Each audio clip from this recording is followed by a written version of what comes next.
Diskartehan mo na. Sige, sige. Yung napanood ko. Masasabi ko lang sa mga estudyante ko, isang tangka lang. Lapit kuya yan.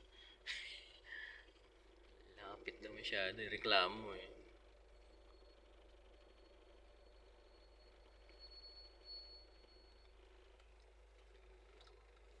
Tapos, Kalimutan ko na agad. ano lang sir, one turn. Kulang ka pa yata. Forward. Ako lang Forward ka pa. Yan, parallel. Yan, stop. Yan, pwede na yan. Saan ko po siya pwede tansyahin? Pwedeng dito, pwede ring lingon. Tapat na. Oo, pwede ring lingon.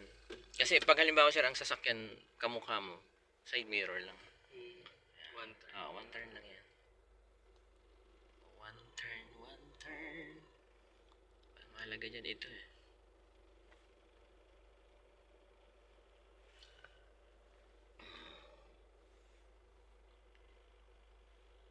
Walang plate number yan sir.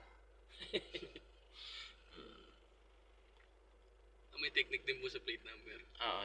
Yung balikat mo, itatapat mo sa may plate number. Sige lang.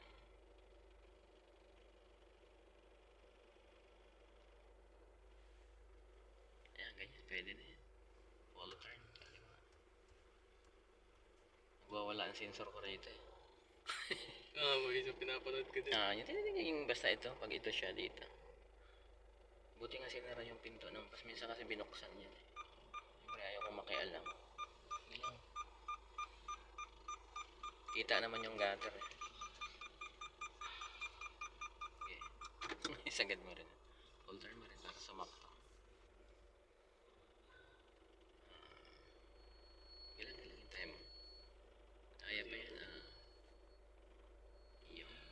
Atras pa po ko. Atras ka konti.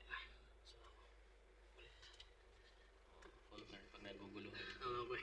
Ito yung niyo. Ano ka?